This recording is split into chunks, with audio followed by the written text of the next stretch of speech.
Казалось бы, нет лучше пожелания для человека, как пожелать ему быть насельником этого Божественного Царства.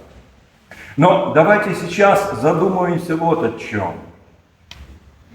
Если мы с вами не привыкли жить здесь, на земле, с Богом, если мы не стремились к Богу во время этой земной жизни, если мы не открыли для Него своего сердца, живя еще здесь, на земле, если мы не обращались никогда к Богу, то представьте себе, вот попадет душа этого человека в Божественное Царство, там, где присутствует Господь, а она не жила Богом здесь, на земле. Нужен ли ей будет Бог там, в жизни будущего века? Это очень важный вопрос. А ведь Бог на самом деле будет присутствовать в душе этого человека. И вот от этого-то и будет страшная скорбь и болезнь. С одной стороны, человек понимает и осознает, что Бог близко, Он рядом. А с другой стороны, он жить с ним не навык. Он не привык быть с Богом. И отсюда будет те мучения, о которых Святая Церковь говорит как об адских страшных муках. Вот поэтому, братья и сестры, я еще раз повторяю, не случайно именно в дни поста Святая Церковь предлагает нам в этот второй воскресный день образ святителя Григория Паламы. И каждый из нас, живя с этой божественной благодатью, устремлял свою жизнь на то, чтобы привыкать жить с Богом уже здесь, на земле, для того, чтобы с Ним неразлучно пребывать в жизни будущего века. В этот воскресный день также Святая Церковь своим евангельским повествованием напомнила нам о том чуде, которое было совершено Господом и Спасителем нашим Иисусом Христом в городе Капернауме. Расслабленный – это паралитик, то есть человек, страдающий параличом. Этого человека эти 4 его друга, узнав о том, что Христос проповедует в одном из домов города Капернаума, пришли к этому дому в надежде на то, что Господь исцелит этого расслабленного человека. С большим трудом, во-первых, подошли к этому дому, потому что его окружала большая толпа людей. А попасть в дом, конечно, не представлялось возможным. Вот как бы поступили мы с вами, братья и сестры, находясь в подобной ситуации? Ну вот, конечно, по своей любви, по своему состраданию к этому больному человеку мы все, казалось бы, уже сделали. Мы положили его на носилки, взяли эти носилки, прошли по улицам города, пришли к дому, в котором находился Христос, а попасть в дом невозможно.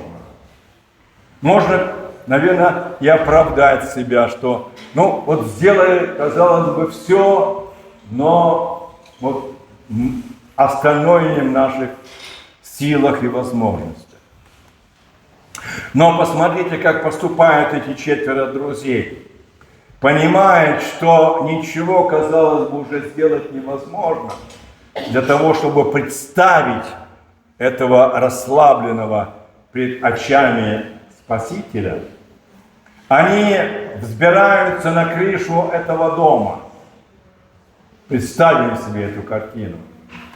4 человек, не только самостоятельно, но еще и с ношей, который находился расслабленный, взбираются на крышу, на кровлю дома. И люди взобрались на крышу чужого дома, да еще и стали разбирать эту крышу. Представим себе эту картину. Вот какова любовь человека к другому своему собрату. Она не останавливается ни перед какими трудностями, а идет до конца. И вот, разобрав эту крышу, 4 друзей спускают своего расслабленного друга к ногам Христа Спасителя. При этом обратите внимание, братья и сестры, они ничего не говорят, никакой просьбы не слышно из их уст, обращенных к Христу Спасителю.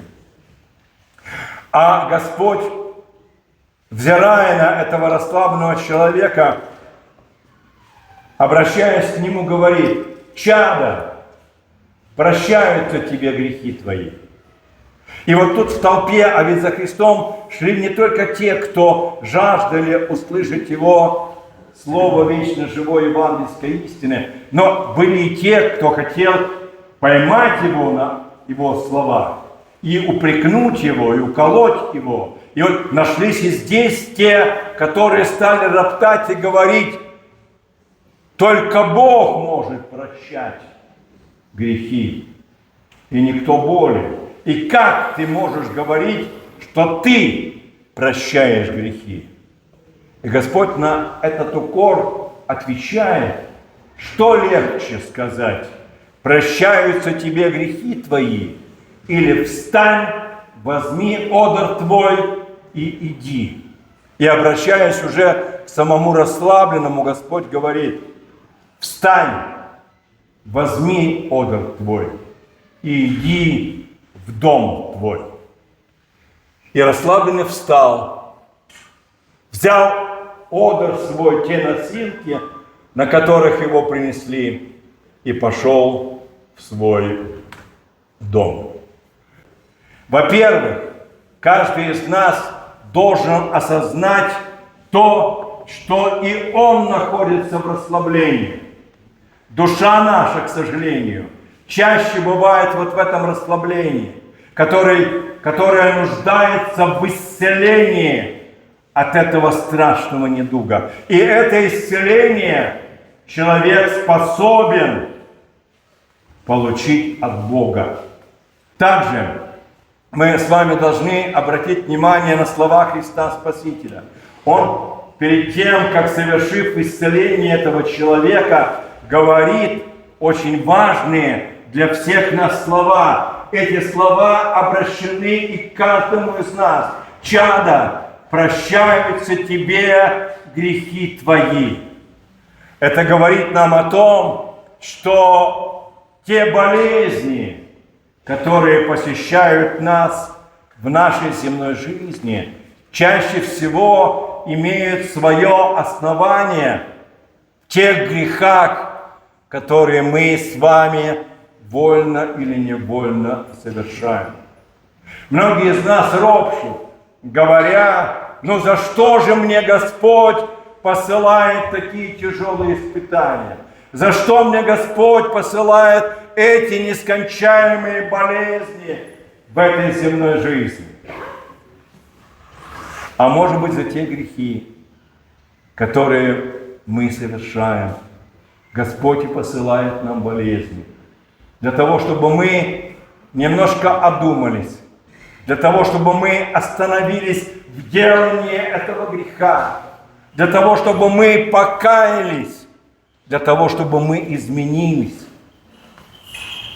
Для этого чаще всего Господь и посылает нам ту или иную болезнь, ту или иную скорбь.